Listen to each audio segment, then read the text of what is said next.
हमारा टॉपिक ये है कि हम ऑब्जर्वेशन जब करते हैं या फिर हम कुछ समझना चाहते हैं तो हमारे माइंड में ऑलरेडी बहुत सारे प्री कंसीव नोशंस होते हैं, ऑलरेडी बहुत सारे थॉट्स रिलेटेड होते हैं, बहुत सारे वर्ड्स रिलेटेड होते हैं जो हमें एज इट इज़ रियलिटी को नहीं देखने देते. Even when we talk about career या फिर मार्केटिंग, तब भी हम सिचुएशंस को इतना नहीं देख पाते because we already have conditionings about that in our head. तो ये हमारा आज का टॉपिक रहेगा.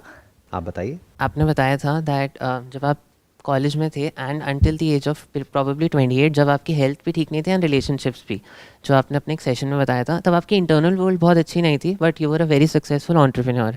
तो इंटरनल वर्ल्ड का अपने करियर से कोई डायरेक्ट कनेक्शन है या नहीं है? नहीं है, क्योंकि ऐसे बहुत सारे लोग हैं जिनके पास में फाइनेंशियली बहुत पैसा है, लेकिन इंटरनल वर्ल्ड की अगर बात करी जाए तो इंटरनल वर्ल्ड या उनकी जो पर्सनल लाइफ है उसकी धज्जियाँ उड़ी हुई है, तो उसका एज डायरेक्ट कोई कनेक्शन नहीं है. आज हम यही करना चाहते हैं दैट हम चाहते हैं हमारा पहले से ही इंटरनल वर्ल्ड में इतना बैलेंस हो दैट जैसे आपके लिए करियर बहुत आसान है, हमारे लिए वैसा हो जाए. इसमें क्या प्रॉब्लम आ रही है आपको जिसका आप सोल्यूशन चाहते हो इस ब्रेनस्टॉर्मिंग सेशन से? सर आपने एक सेशन में कहा था एंटरप्रेन्योरशिप वर्सेस वो था जॉब, उसमें आपने कहा था कि अगर आप कॉम्प्लिकेटेड से कॉम्प्लिकेटेड चीज़ को भी सिंपल कर सकते हैं तो आप बिजनेस आपके लिए है. तो मैं हमेशा से एंटरप्रेन्योर बनना चाहता हूँ but I am not good at making things simple. मैं तो कॉम्प्लिकेट कर देता हूँ. तब से मुझे था कि जैसे सर ने कहा है I want to make things simple as possible. तो वो डायरेक्ट कनेक्शन है. सिंप्लिसिटी जिसके माइंड में है वो बहुत जल्दी सक्सीड हो सकता है. हम एक्सटर्नल की इनफैक्ट बात ही नहीं कर रहे. जो वर्ड्स है ना, माइंडसेट और वो सब एटीट्यूड, हम उसकी तरफ नहीं जाना चाहते. वी आर मोर अबाउट कि जैसे आप क्वेश्चनिंग करते हैं, जैसे आप सुनते हैं, अगर हम वो हैबिट्स डेवलप करें, हम ऑफिस में भी नहीं है, काम भी नहीं कर रहे हैं, वो हमारे को करियर में कैसे हेल्प कर सकता है? आप बताइए, आपका क्या टेक है? मेरा भी सिमिलर टू हिम ही टेक है कि जब हम कुछ भी ऑब्जर्व करते हैं इवन इन करियर, तो हम उसको आपकी तरह नहीं देख पाते. अगर मैं बिल्कुल क्लियरली बोलूँ तो हम उसको अपनी तरह देखते हैं और हमारा विजन क्लियर नहीं है. तो आप जैसे देखते हैं इट इज़ डिफरेंट फ्रॉम हमारी स्टैंड पॉइंट या फिर हमारा way of looking at situations. तो all I am saying is the way you are clear in your head, तो how can we develop such a clear mindset और clear headedness कि हम आगे सिचुएशंस को अपनी किसी भी एस्पेक्ट ऑफ लाइफ में, रिलेशनशिप्स, करियर, उनको बहुत क्लियरली देख पाए. एक एग्जांपल लेते हैं. आप लोगों ने मेरे सेशंस में ड्राइविंग के बारे में बहुत सुना है बट आपको ड्राइविंग नहीं आती है. आपने प्रैक्टिकली कभी ड्राइविंग नहीं करी है. You want to drive fast, you want to drive properly, but अभी आपने एक्चुअल में कभी ड्राइविंग नहीं करी है. तो आप मेरे से ये क्वेश्चन पूछ रहे हैं कि सर आप इतना एफर्टलेसली ड्राइव करते हो, हम कैसे करें? तो उसका जवाब ये है कि पहले आपको ड्राइव करना पड़ेगा. अगर आप 20 साल पीछे चले जाओ और मेरे से एक्सपेक्ट करो कि मैं इतना क्लियरली सोच लूँ, तो वो पॉसिबल नहीं है. तो अभी आप लोगों की जो एज ग्रुप है दैट इज़ अराउंड 21, 22 व्हाटएवर, तो इस एज ग्रुप में इतनी क्लैरिटी होना इट्स प्रैक्टिकली नॉट पॉसिबल, क्योंकि अभी थियोरेटिकली तो आपको चीज़ें समझ आ रही हैं बट प्रैक्टिकली अभी आपने कुछ किया नहीं है लाइफ में. तो वो क्लैरिटी आती है कुछ करने से. उसको आप क्लैरिटी कहो या मैच्योरिटी कहो या अंडरस्टैंडिंग कहो of something, that comes with practice and that comes with experience. सिर्फ नॉलेज से नहीं आएगी. तो अभी आप लोगों को नॉलेज तो है. नॉलेज मतलब क्या कि मेरे सेशंस देखे हैं या बुक से कहीं से कुछ पढ़ा है, ये किया है, वो किया है. नॉलेज तो है बट प्रैक्टिकली अभी कुछ इतना अचीव नहीं किया है लाइफ में. तो जब प्रैक्टिकली कुछ कर लोगे तो कॉन्फिडेंस भी बढ़ता जाएगा और क्लैरिटी भी आ जाएगी. तब तक कंफ्यूजन रहेगा. जैसे आपने कहावत सुनी होगी, nothing speaks louder than success. जब आप कुछ कर लोगे तो हर कोई बैठ करके आपकी बात सुनने लग जाएगा. बिना कुछ करे सोचो, अभी मैंने कुछ किया ही नहीं होता लाइफ में और मैं बैठ करके यहाँ पे आपको ज्ञान दे रहा हूँ. आप कहोगे कौन हो भाई साहब आप? आपसे ज़्यादा तो हमको पता है, हमने अचीव किया हुआ है. तो ये जो क्लैरिटी आती है या कॉन्फिडेंस आता है, ये सब आता है कुछ कर लेने से और उसको भी सही से करने से और उसमें सक्सेस को अचीव करने के बाद में. उसके बिना वो पॉसिबल नहीं है. इन अदर वर्ड्स, अगर ड्राइविंग आप सक्सेसफुली कर रहे हो पिछले कुछ सालों से तो आपको क्लैरिटी है. तो सर स्टार्टिंग में हमें खुद करना चाहिए और चाहे गलतियाँ भी होती रहे तो हमें उसे सीख के फिर आगे बढ़ते रहना चाहिए, तभी प्रैक्टिकल नॉलेज आएगी. बट वहाँ पर एक बहुत बड़ा ट्रैप है कि अगर आप गाड़ी चलाना सीख रहे हो और कोई बहुत बड़ा एक्सीडेंट हो गया तो दोबारा गाड़ी चलाने की हिम्मत ही नहीं होगी, या शायद कुछ बचेगा ही नहीं गाड़ी चलाने के लिए. ऐसा भी हो जाता है ना लोगों के साथ में. इतना बड़ा एक्सीडेंट हो जाता है. आप समझ रहे हो ना मैं क्या कह रहा हूँ, कि करियर वाइज कोई इतना बड़ा ब्लंडर ना हो जाए कि उसके बाद में आगे करने के लिए कुछ बचे ही ना। मानो आपने अपने घर वालों से बहुत सारे पैसे ले लिए और बहुत कुछ इन्वेस्ट कर दिया उसके अंदर और वहाँ से कुछ भी नहीं हुआ, तो प्रॉब्लम हो गई ना। बट अगर छोटे छोटे स्टेप्स उठाए तब तो कोई प्रॉब्लम नहीं है। तो करना क्या है आप लोगों को अभी इस पॉइंट पे, आप सबसे पहले दुनिया को छोड़ दो कि दुनिया में क्या क्या अपॉर्चुनिटीज़ हैं। ये हम सबकी एक बहुत बड़ी गलती है जो हम लोग सब करते हैं। मतलब मेरी बातें सुनी, थोड़ा सा एक्साइटेड हुए, अब जा करके गूगल पे सर्च करना शुरू किया, देखूं बिजनेस के क्या क्या आइडियाज़ हैं, या फिर देखा दुनिया में क्या क्या स्टार्टअप में लोग क्या कर रहे हैं, कैसे कर रहे हैं, ये है वो है। तो आप कहाँ चले गए? आप बाहर चले गए। मैं क्या करता हूँ अपने सेशन में, आपको आपके पास लेकर के आता हूँ। तो सबसे पहले आप अपने पास आ जाओ, अपना देखो कि आपकी स्ट्रेंथ्स क्या हैं, what is it that you are actually good at और you can be good at, वहां से शुरू करो। तो अगर अभी हम वहीं से शुरू करें और मैं आपको बताऊं कि क्या अपॉर्चुनिटीज हैं, ये कैसा रहेगा अगर आज के सेशन में हम कुछ ऐसे ही करें तो? सो मेरे को लगता है दैट मैं क्वेश्चनिंग में बहुत अच्छा हूँ, इसीलिए जब मैं स्टूडेंट से इंटरेक्ट करता हूँ, and so I think that अगर कभी मैं जो मेरे आइडियाज़ हैं, if I put that into a child's mind, तो it will be very good and it comes naturally to me. मुझे एफर्ट नहीं Students करना मतलब क्या पड़ता। आप पढ़ाते हो? आप टीचर हो? या क्या पढ़ाते हो आप? Psychology and entrepreneurship for class आपने खुद ने 11th। कुछ किया हुआ है साइकोलॉजी में? Psychology is just my own Passion.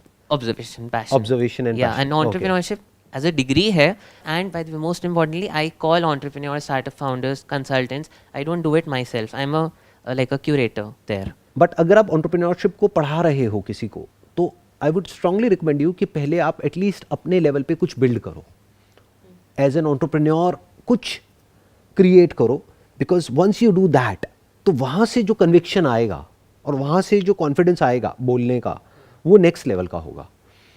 तो वो सोचना पड़ेगा कि वो क्या होगा, और वो कुछ ऐसा होना चाहिए which you are actually passionate about. तो ऐसा कुछ है अभी आपके माइंड में? Yeah. क्या कर रहे हो आप अभी? So specifically, I had 4 interns, very capable people जिनको मैंने handle किया है, from Mumbai, from Indore. In fact, we drew a India का map, West Bengal and Delhi. But you're right, जो conviction अभी भी नहीं है, in fact बहुत insecurity about being an entrepreneur.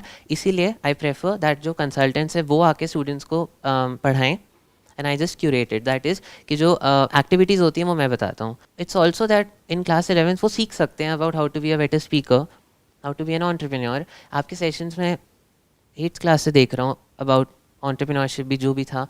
8th class से देख रहे हो? या बहुत. आपकी ऐसी बातें सुन के लगता है कि मैं बुढ़ा हो गया हूँ। एक मिनट, आपकी अभी एज कितनी है? 22. 22 मतलब कितने साल से देख रहे हो आप? जब आप जयपुर में गए थे तो मैंने वो देखा है, लाइव देखा है आपने? नो यूट्यूब अच्छा, यूट्यूब पे देखा है। या तो मैं तब से देख रहा हूँ. तभी भी अगर आप एंटरप्रेन्योरशिप की बात कर रहे थे तो मैं उसको प्रैक्टिस करने लग जाता था अपनी लाइफ में. तो what is entrepreneurship according to you? Entrepreneurship क्या है अगर उसको एक लाइन में डिफाइन करना हो? Creating something. क्रिएट कैसे करते हैं? उसकी शुरुआत कहाँ से होती है? खुद से होती है, that is one. But creating something best वो होता है जो you like, that is you want to see in the world, which is I want to see that if I was in class 11th, there was a entrepreneurship and psychology class in my school. So creating this is not very hard for me. Creating product is hard for me. That is what my father does. So entrepreneurship to me is creating something I like, I want to see in the world. आप बताइए, आपका क्या thought है या क्या ऐसा point है? Sir मेरी जो स्ट्रॉन्ग क्वालिटीज़ हैं वो है, I am very calm as a human being. I can understand other people, you know, empathy कहते हैं ना, so I can really understand and connect to other people and at the same time I can coordinate with them. But again जब मैंने observation के ऊपर question पूछा था, वो मैंने इसीलिए पूछा था कि बहुत सारी situations ऐसी होती है, बहुत सारी चीज़ें ऐसी होती है जो मैं नहीं समझ पाती, या फिर जो मैं बहुत ज़्यादा internally बहुत you know loud हो जाती हूँ, बहुत ज़्यादा internally बहुत सारे thoughts आते रहते हैं पर मैं उनको भी नहीं समझ पाती हूँ. तो यही मेरी strong parts है. अभी आपको एटलीस्ट ये समझ आ रहा है कि मेरी जो स्ट्रेंथ है वो ये है कि मैं अगर किसी के साथ में इंटरेक्ट कर रही हूँ तो आई can understand others point of view और उसको समझ करके उनकी जो प्रॉब्लम है उसका मैं सोल्यूशन निकाल सकती हूँ. ये एक बहुत बड़ी क्वालिटी है. मे बी आप अपने बेस पर अगर कुछ नहीं भी शुरू करते हो और किसी के साथ में मिल करके भी कुछ करते हो तो वहाँ पर भी ये क्वालिटी बहुत काम आने वाली है. Because entrepreneurship is not just about product management, it's also about people management, and people management is nothing but understanding कि उस पर्सन को क्या चाहिए और उसको कैसे अलाइन करना है जो मुझे चाहिए, जो आपको चाहिए, या फिर जो ब्रॉडर विजन है कंपनी की या जो भी आपकी ऑर्गेनाइजेशन है उसकी, उसके साथ में उसको कैसे अलाइन करना है। उसके लिए सबसे पहला स्टेप होता है पहले समझना कि उसको क्या चाहिए। क्योंकि क्या होता है, कई बार हम जो बोल रहे होते हैं वो एक्चुअल में अंदर से नहीं होता है। ये भी बहुत बड़ी प्रॉब्लम है। बहुत बार तो हम एक्सप्रेस ही नहीं कर पाते कि हम एक्चुअल में चाहते क्या हैं। बहुत बार हमको पता ही नहीं होता हम चाहते क्या हैं। वहाँ पर हमको बहुत ही आराम से ऑब्जर्व करना होता है सबसे पहले खुद को। ये जो आपका आज का टॉपिक है ना, ऑब्जर्वेशन। ऑब्जर्वेशन के लिए अंदर एक साइलेंस होना चाहिए, ठहराव होना चाहिए। अगर अंदर बहुत ज़्यादा शोर है तो आप ऑब्जर्व नहीं कर पाओगे। तो मे बी कुछ टाइम आप साइलेंस में स्पेंड कर सकते हो। वहाँ पर जा करके कोई प्रैक्टिसेस नहीं करनी है, कोई मेडिटेशन नहीं करनी है। मानो कोई ऐसी जगह पर जहाँ पर कोई रिवर हो, उसके पास में आप बैठे हो। कभी ये आपने किया है प्रैक्टिकली आप लोगों ने? कुछ दिन तक आप सिर्फ वहाँ पर जा करके बैठ जाओ और उस रिवर को देखते रहो। ये ऑब्जर्वेशन की फाउंडेशन है। वो क्या है? साइलेंस। कि अंदर एक ठहराव होना चाहिए। जैसे ज़ेन मेडिटेशन के बारे में आप लोगों ने सुना है। उसमें क्या होता है, वहां पर आप जाओगे ना, वो ये नहीं पूछते आपसे कि आप कितना मेडिटेट कर सकते हो, because that is not the right question to ask. वो ये पूछते हैं आपसे, आप टिक करके एक जगह पर कितनी देर के लिए बैठ सकते हो, और बैठ करके आराम से जो भी है उसको ऑब्जर्व कर सकते हो। फिर चाहे वो बाहर है चाहे अंदर है, तो आप उतने ही अच्छे से चीज़ों को ऑब्जर्व कर सकते हो और उतने ही अच्छे से आप प्रॉब्लम्स के सॉल्यूशंस निकाल सकते हो अपनी लाइफ के और औरों की लाइफ के। सर पर उस टिकने के लिए, उस बैठने के लिए पेशेंस नहीं होता लोगों के अंदर। लोगों के दिमाग में इतनी सारी चीज़ें होती है जो वो चाहते हैं इग्नोर करना, जो वो चाहते हैं साइड में रखना, पर वो तब भी नहीं कर पाते हैं क्योंकि जितना वो चाहते हैं वो उतना ज़्यादा हावी होती है। ध्यान से समझना जो बात मैंने अभी कही, इसीलिए मैंने क्या कहा कि किसी ऑर्गेनाइजेशन में मत जाओ, किसी मेडिटेशन सेंटर पे मत जाओ, क्योंकि वहाँ गड़बड़ क्या होगी, वो आपको कोई टेक्निक देंगे और अब एक तरफ से वो टेक्निक आ जाएगी, एक तरफ से आपके अपने थॉट्स आ जाएंगे, एक तरफ से आपकी अपनी इम्पल्सेस आ जाएंगी। मैं क्या कह रहा हूँ, जो हो रहा है होने दो। बिल्कुल ऐसा है कि अगर आपने आँख खोली तो कुछ दिखा, ऐसे ही अगर ब्रेन है तो थॉट्स आए, उसमें बुराई क्या है। But if you just sitting there, तो वहाँ पर जा करके एक मंत्र मैं आपको देता हूँ। ये मंत्र बहुत काम आने वाला है, because this is the ground of silence.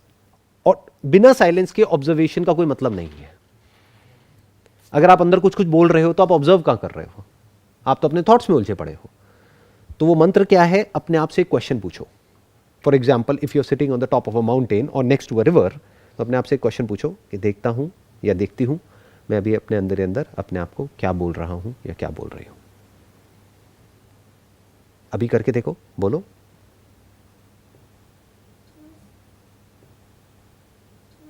सब फिर बस देखते ही रहते हैं। बोलना बंद हो जाता है ना। एग्जैक्टली। तो अब बोलना बंद हुआ, अब जो है आपके आसपास में उसको ऑब्जर्व करो। इसीलिए ट्रैवलिंग का एक बहुत बड़ा रोल है एक अच्छे ऑब्जर्वर बनने के लिए, क्योंकि उससे आपके हॉराइजन्स एक्सपैंड होते हैं, आपको वेरीड काइंड ऑफ एक्सपीरियंसेस मिलते हैं लाइफ में, आपका दिमाग खुलता है।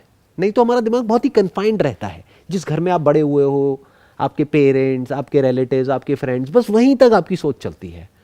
आपके लिए दुनिया का मतलब ही वही है। उसके बाहर देखो कितनी बड़ी दुनिया है, लोग क्या क्या कर रहे हैं, किस किस तरीके से कर रहे हैं, और फिर अपने जो नोशंस है उसको क्वेश्चन करो तो आपके सारे नोशंस एक एक करके खत्म हो जाएंगे, तो अंदर साइलेंस हो जाएगा। You got it? मैं क्या कह रहा हूं कि अगर आप वहां पर गए तो वहां पर जा करके क्या होगा, आपका मन करेगा कि मैं वहां पर हूं लेकिन अपना मोबाइल देख लूं और फटाफट से यहां पे एक फोटोग्राफ क्लिक करके डाल दूं और इंस्टाग्राम पे और फेसबुक पे, फिर आप इंटैंगल्ड हो गए। अब आप यही देख रहे हो कि किसने लाइक किया किसने नहीं किया, तो आप वही कर रहे हो वहां पर बैठ करके जो आप यहां पर करते। तो मैं क्या कह रहा हूं, वो मोबाइल साथ ही मत लेकर के जाओ।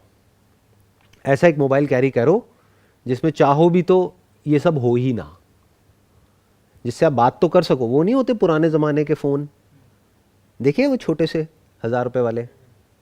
मैं कभी भी ऐसी किसी जगह पे जाता हूँ तो वही फ़ोन कैरी करता हूँ। कनेक्टेड हूँ लेकिन उसमें करने के लिए कुछ है ही नहीं। ये जो मैं बोलता हूँ ना आसान है, ये बहुत कम लोग समझ पाते हैं इस बात को कि आसान कैसे होता है। आसान होता है अगर आप जो है जैसा है उसको एज इट इज़ देख लो, खत्म हो गया। तो 99.99% चीज़ें ऐसी हैं इस दुनिया में जिसमें आप कुछ नहीं कर सकते, तो उसको छोड़ दो। 0.01% ऐसी चीज़ें हैं जहाँ पर कुछ कर सकते हो, तो वहाँ पे एक्ट करना है। तो क्या हुआ, वो सब नेगेट हो गया। अभी गड़बड़ क्या हो रही है, हम अपनी एनर्जी ऐसी जगह पे लगाते हैं जहां पे कुछ हो ही नहीं सकता या जहां का एंड ही बेकार है, क्योंकि कभी हमने बैठ करके ऑब्जर्व ही नहीं किया। और जो अच्छा है एक्चुअल में वो तो हमें पता ही नहीं है, वो तो हमारी कॉन्शियसनेस में ही नहीं है। माइंड मैप क्रिएट करना सीखो कि माइंड मैप कैसे क्रिएट करते हैं। सेंटर में लिखो माय लाइफ, अब उसकी ब्रांचेस होंगी, 3 से ज्यादा नहीं होंगी, कि लाइफ में आपके लिए 3 चीजें सबसे इंपॉर्टेंट क्या है, फिर उसकी सब ब्रांचेस होंगी।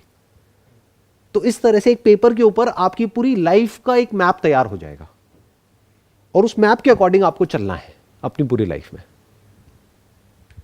अभी क्या कोई मैप क्लियर कट है हमारे माइंड में कि एग्जैक्टली क्या चाहिए, या फिर हम वही कर रहे हैं जो सब कर रहे हैं? मेजॉरिटी ऑफ द टाइम हम इसी चीज़ में व्यस्त हैं या यही सोचते हैं कि जो होना चाहिए, not what actually we should try and do. हम क्या करते हैं, वो जो करना पड़ेगा वो नहीं जो करना चाहिए। यानी जो करना अर्जेंट है वो तो आप करते हो, जिसके लिए आपके ऊपर प्रेशर है आपके घर वालों से या आपके खुद के माइंड में कि अगर इस एज तक मैंने ये नहीं किया तो पता नहीं क्या हो जाएगा। एक अजीब सा प्रेशर है जो हम खुद अपने ऊपर क्रिएट कर लेते हैं। वो हम कभी भी नहीं करते जो एक्चुअल में करना चाहिए इस टाइम पे। मैं आपसे एक सिंपल सा क्वेश्चन पूछूंगा, आपकी एज है अराउंड 21-22 साल, अभी इस टाइम पे आपके लिए सबसे इंपॉर्टेंट क्या है करना, बताओ मुझे। पढ़ना, कॉलेज में जा करके। आप कह तो रहे हो नहीं, बट वही तो आप कर रहे हो सारे के सारे। तो क्या है बताओ, give me an answer. Sir मेरे को लगता है अभी इस पॉइंट पे सबसे ज़्यादा ज़रूरी मेरे लिए फिगर आउट करना कि the rest of the life जो रह गई है उसमें मैं एग्जैक्टली क्या बनूंगी, कैसी इंसान बनूंगी और साथ में मैं क्या कर रही होंगी। मतलब फाइनेंशियली भी, according to relationships, according to my finances, according to my health also. It is very important for me now to figure out where I'll be or what I want from my life, I think. अब वो figure out कैसे होगा? अभी sir आपने एक चीज़ बोली थी कि क्या बोलते हैं, हम 99% ऑफ द चीज़ें हम नहीं चेंज कर सकते हैं, लेकिन हम उसी के ऊपर अपना फोकस रखते हैं हर वक्त। और जो 1% चीज़ें होती है जिनका कंट्रोल हमारे पास होता है हमारी लाइफ में, हम उन चीज़ों पे इतना कंट्रोल नहीं कर पाते या फिर हम उतना हमें पता ही नहीं है कि वो चीजें क्या वो है। चीज़ें क्या है एग्जैक्टली हमें वो पता ही नहीं है। पता ही नहीं तो उस पर काम कैसे करेंगे? तो पता भी होता है तो इतनी एनर्जी नहीं है कि हम उस पर काम करें, क्योंकि बाकी सारी एनर्जी उस 99% में लग गई। एग्जैक्टली तो वो कैसे फिगर आउट होगा? बहुत आसान है, देखो इसको सिंपल करो। ऐसा क्या है जो आप तीनों चाहते हो अपनी लाइफ से 20 years down the line? Freedom. Freedom as an abstract concept और real freedom, absolute freedom you are talking about? ठीक है, आप बताइए। Happiness, freedom, satisfaction. Happiness, freedom और सेटिस्फैक्शन, अब इन तीनों वर्ड्स के ऊपर आते हैं, आप बताइए। Independence, financially you are talking about? या both financially and in terms of health. तो हमारे पास में आया independence, happiness, satisfaction and freedom. ये कैसे मिलता है? ये छोटी चीज़ें तो नहीं है लाइफ में, ये ऐसे ही नहीं मिल जाएगा, अपने आप तो नहीं मिल जाएगा। ऐसा नहीं होगा कोई आ करके आपको दे देगा कि लो जी freedom, satisfaction, happiness, thank you, आप जाइए अपने रास्ते, हम अपने रास्ते। ऐसा तो कभी होने वाला नहीं है। तो इसके लिए तो कुछ करना पड़ेगा ना। तो क्या करना पड़ेगा? सबसे पहले फिगर आउट करना पड़ेगा। ये नहीं कि मुझे हैप्पीनेस कैसे मिलेगी, मुझे सेटिस्फैक्शन कैसे मिलेगी, मुझे फ्रीडम कैसे मिलेगी, मुझे इंडिपेंडेंस कैसे मिलेगी, बल्कि what is freedom, what is happiness, what is satisfaction and what is independence. अगर आपने ये फिगर आउट कर लिया है तो अब उसका रास्ता फिगर आउट करना है। वो बहुत आसान है, वो मुश्किल नहीं है। बिल्कुल ऐसा है कि आपने ये फिगर आउट कर लिया कि मुझे कहां जाना है। अब वहां तक पहुंचना कैसे है वो सेकेंडरी है। ट्रेन से जाना है, फ्लाइट से जाना है, रोड से जाना है, पैदल जाना है, वो तो सेकेंडरी है। पहले ये तो फिगर आउट करो जाना कहां है। What is happiness, what is satisfaction? आपके हिसाब से क्या है हैप्पीनेस, क्या है सेटिस्फैक्शन, क्या है?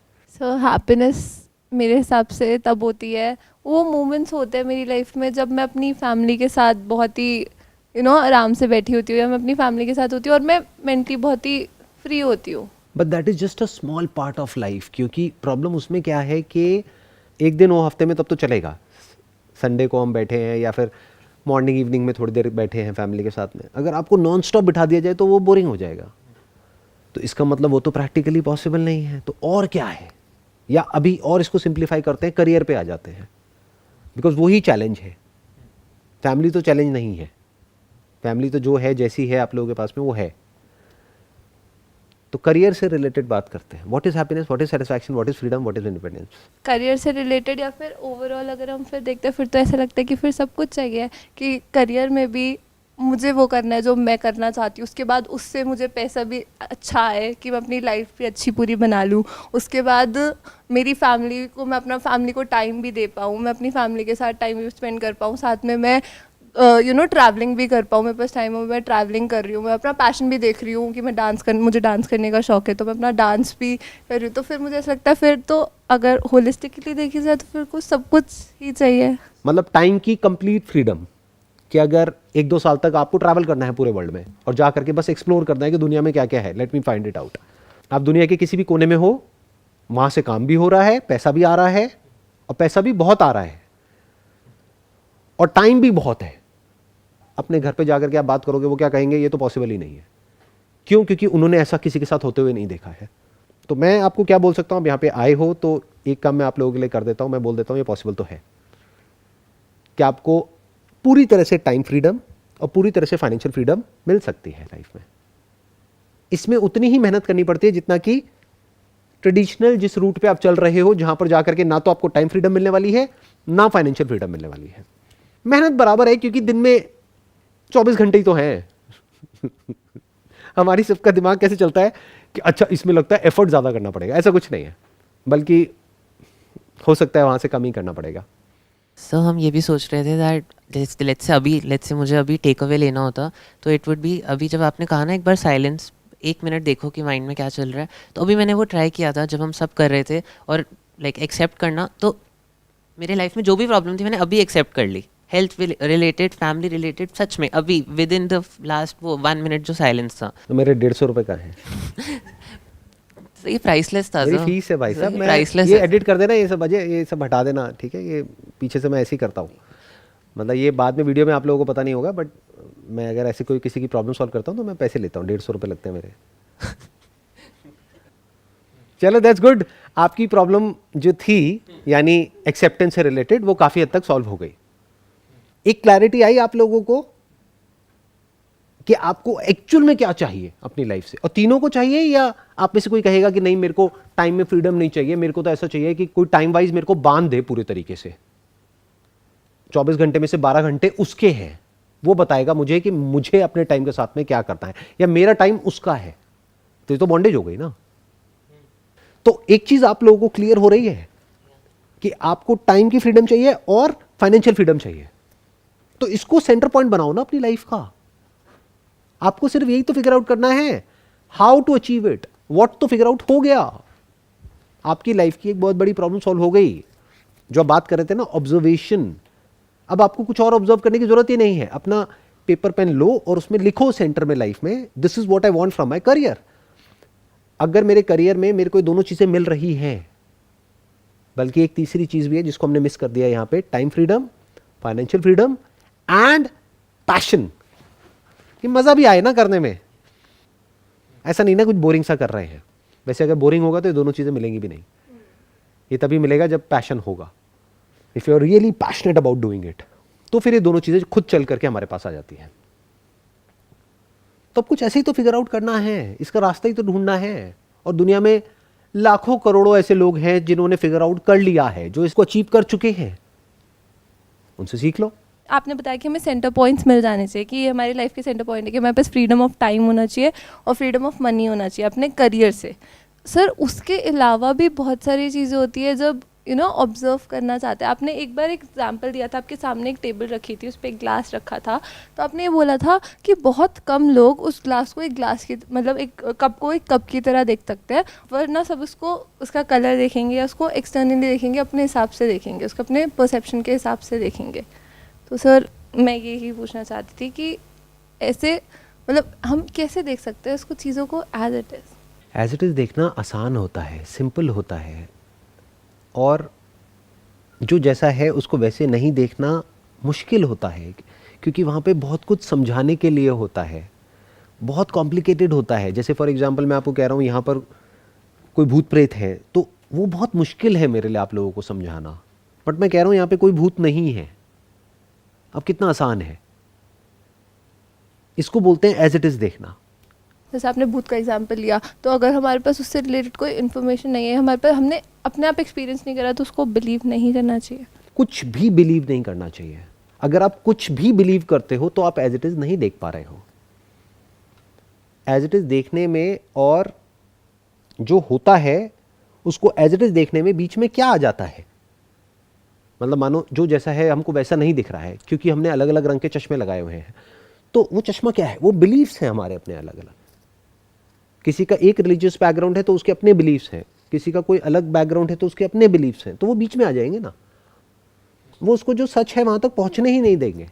तो जो भी आपकी बिलीव्स हैं, ये समझ जाओ कि वो सब बिलीव्स हैं, वो सब बेकार हैं, वो किसी काम के नहीं है। Don't believe anybody and don't believe on anything.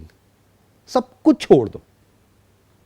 और इसलिए नहीं कि मैं कह रहा हूं कि सब कुछ छोड़ दो, क्योंकि उसमें एक्चुअल में कुछ नहीं पड़ा है, वो तो सेकेंड हैंड नॉलेज है। क्यों अंदर पकड़ के बैठे हो उन सारी नॉलेज को? मानते हो ना, ऐसा बहुत कुछ आप लोग मानते हो ना। क्यों मानते हो? क्योंकि या तो पीछे से घर वालों ने मनाया है, या फिर अंदर बहुत तरह के डर हैं, तो वो मानने से हमको एक सेफ्टी और सिक्योरिटी वाली फीलिंग आती है। कुछ भी मत मानो। ये तक मत मानो कि लाइफ बहुत अच्छी है।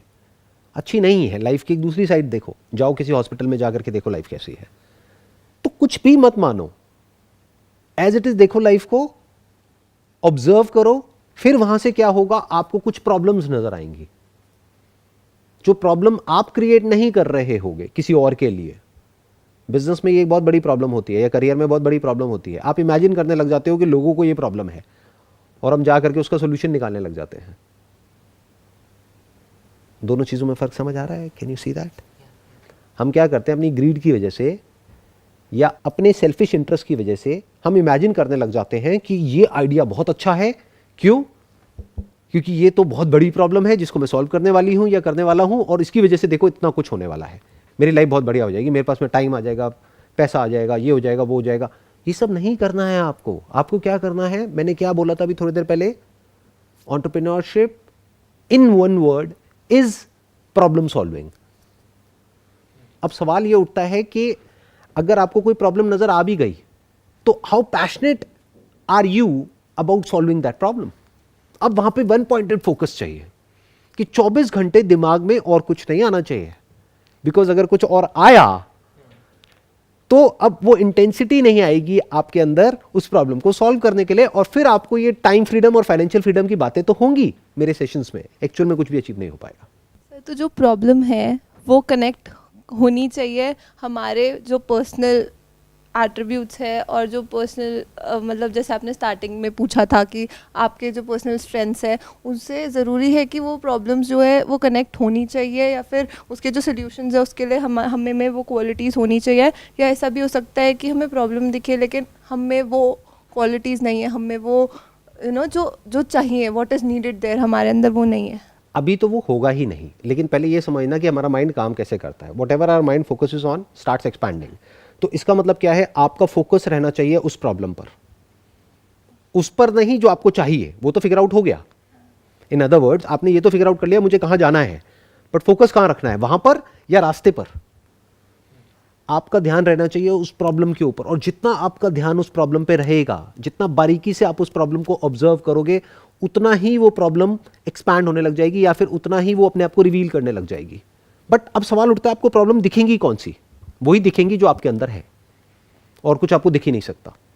आपको क्या लगता है, आपको लोगों के अंदर जो बुराइयां दिखती है वो उनकी होती है, आपकी खुद की होती है?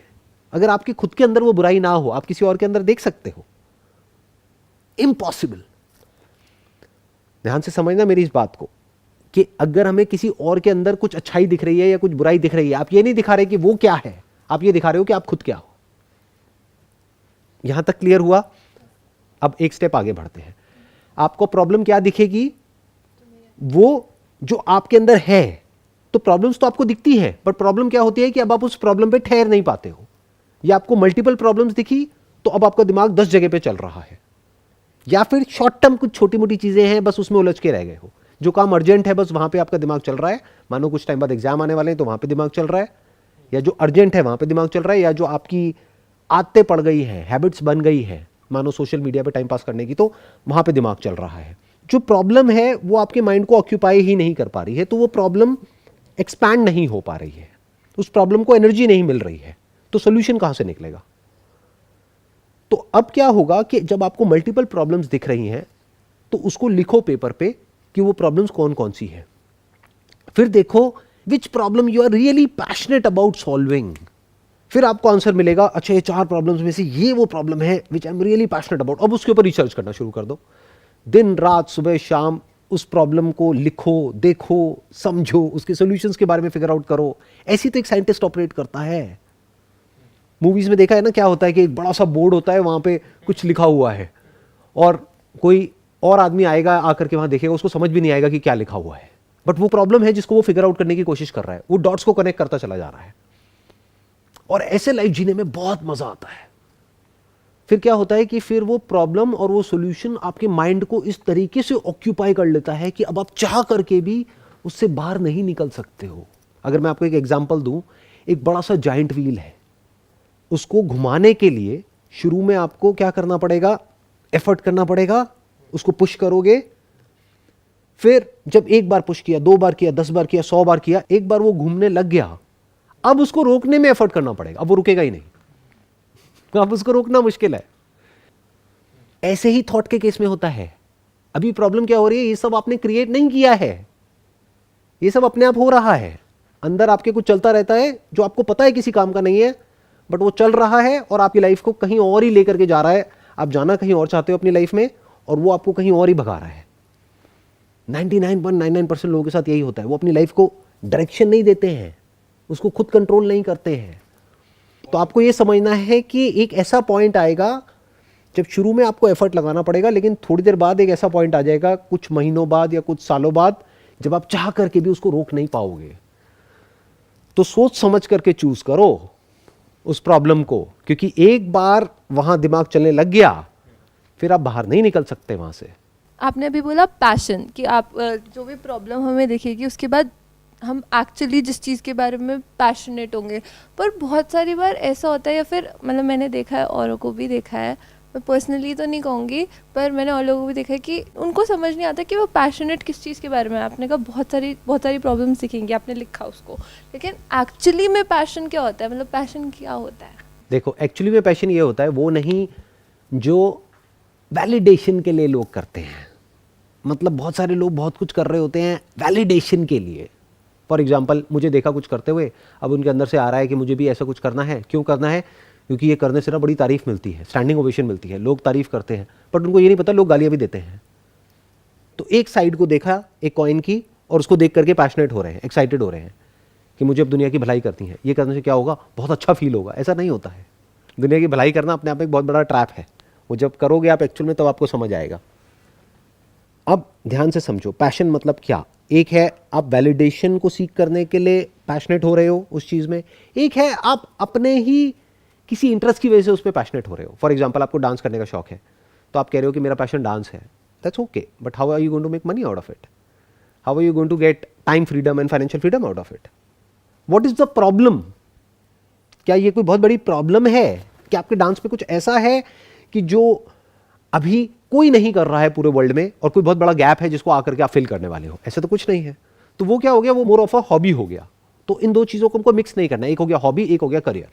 करियर में कुछ बड़ा करने का मतलब क्या? जैसे अभी at this point in time I am passionate about creating something, I am building something, जो इससे और जो मेरा जो बिजनेस है यानी कि इमेजेस बाजार, उससे बिल्कुल अलग है।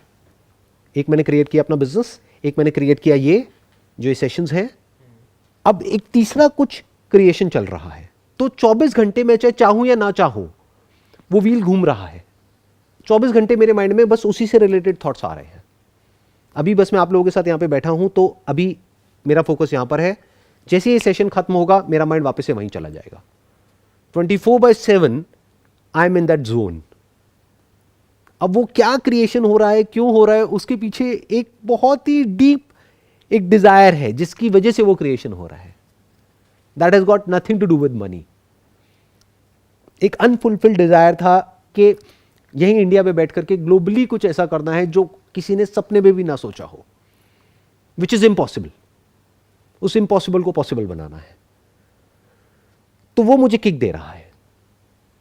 इनिशियली मुझे थोड़ा सा एफर्ट करना पड़ रहा था उस डायरेक्शन में जाने में। एक ये डायरेक्शन थी जो मुझे अपनी तरफ खींच रही थी, वो क्या है, ये सेशंस। दूसरा मेरा अपना बिजनेस जो मेरा अपना कंफर्ट जोन है। तो ये तीसरा जो एक स्ट्रक्चर है उसको बिल्ड करने के लिए शुरू में थोड़ा सा एफर्ट लगाना पड़ा कुछ दिन तक, लेकिन अब वो जोन आ गया है कि अब मैं चाह करके भी वहां से बाहर नहीं निकल सकता। But I am feeling good about it because that's where I wanted to be. उस झूले में बैठ के मजा आ रहा है, उस राइड में मजा आ रहा है, क्योंकि वो राइड मैंने डेलिबरेटली क्रिएट करी है। लोग क्या है, एक ऐसी राइड है जिसमें वो बैठना नहीं चाहते हैं। मानो एक व्हील ऐसे घूमना चाहिए, अगर उल्टा घूमेगा तो क्या होगा, आपको अच्छा नहीं लगेगा, बुरा लगेगा, उल्टी आएगी। तो बहुत सारे लोगों का व्हील उल्टा घूम रहा होता है उसमें से, लेकिन वो बाहर नहीं निकल सकते हैं। There is no way to get out of that wheel, क्योंकि अब वो घूम गया है। जिस एज में घुमाना था वहां पे कुछ नहीं किया, अपना उस टाइम को वेस्ट कर दिया। 2 4 5 साल जो थे 20-25 साल के, उसको खराब कर दिया। अब वो एक ऐसे व्हील में बैठे हैं जो अपने आप ही घूमता चला जा रहा है। बस बैठ करके रोते रहो, या फिर बेटर स्टिल अपना ध्यान वहां से डाइवर्ट कर दो। दुनिया के बारे में बात करो, यहाँ क्या हो रहा है, वहाँ क्या हो रहा है, वहाँ क्या हो रहा है। न्यूज़ के बारे में बात करो। You have got something to say? हाँ बताइए सर, पर जब हम किसी ऐसे वे पे या फिर हम किसी, जैसे आपने एक्सप्लेन किया, एक ऐसे व्हील में होते हैं तो और चीज़ें हमें नहीं खींचती। मतलब जो एक्सटर्नली सोसाइटी भी होगी या फिर मेरे पेरेंट्स भी होंगे या फिर मेन सिक्योरिटी हमें नहीं ग्रैब करेगी या फिर हमें नहीं डिस्ट्रैक्ट करेगी। सिक्योरिटी तब तक ग्रैब करती है जब तक कि आप सिक्योरिटी की मीनिंगलेसनेस को नहीं देख लेते हो। आपको कैसी लाइफ चाहिए? एक सिक्योर लाइफ चाहिए, यानी अगर एक पंछी की बात करी जाए तो अब मान लो आप एक पंछी हो, तो आपको कैसी लाइफ चाहिए? एक पिंजरे में जहाँ पे आप सिक्योर हो, तीनों टाइम का खाना मिलता है, या फिर हवा में उड़ना चाहते हो जहाँ पे कोई सिक्योरिटी नहीं है, जहाँ पे कोई बड़ा पंछी आकर के आपको मार के खा सकता है, सिक्योरिटी नहीं है लेकिन फ्रीडम है। तो कैसी लाइफ चाहिए? फ्री चाहिए ना। अब अगर ये क्लियर हो गया है तो सिक्योरिटी अपनी तरफ नहीं खींच सकती। अगर ये अच्छे से समझ आ गया है तो then security has got no meaning in your life. आप कह सकते हो कि that is more of an effect rather than a cause. बहुत लोगों के लिए सिक्योरिटी एक कॉज है जिसके बेस पे अपनी लाइफ क्रिएट करते हैं। मैं क्या कह रहा हूं, कॉज कुछ और ही हो गया जिसकी मैं बात कर रहा हूं अभी, पैशन हो गया, उसके बेस पे सिक्योरिटी मिल जाती है। मतलब you don't take foolish steps.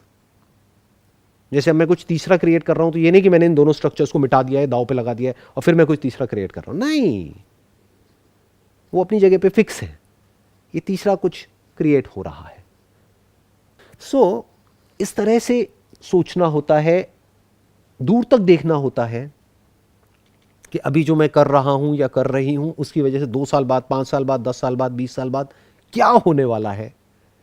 जब वो जाइंट व्हील तेजी से घूम रहा होगा, वो व्हील कहाँ घूमता है? बाहर भी घूमता है दुनिया में, जिसको एंटरप्रेन्योरशिप बोलते हैं, और एक अंदर भी घूमता है। तो will I feel good about it? अंदर भी और बाहर भी। अगर इस तरह से आप सोच पा रहे हो, अब ये जिस लेवल की मैं बातें कर रहा हूं, आई एम नॉट श्योर किस हद तक आप क्या रिलेट कर पा रहे हो, but what I am saying is to design your own life in such a way जिसमें कुछ भी बाकी नहीं रह जाए। यानी लाइफ में एक भी इतनी सी भी रिग्रेट नहीं, इतना सा भी एक डिजायर बाकी ना रह जाए कि कुछ कमी रह गई लाइफ में। कि अगर जी रहे हो तो पूरी तरह से जी रहे हो, और अगर वक्त खत्म हो गया है, नो रिग्रेट्स, द एंड। इस तरह से जीना होता है। I hope that sums up the entire conversation या ब्रेनस्टॉर्मिंग जो भी आज हम लोगों ने करी। Wish you all the best. It was pleasure talking to all of you.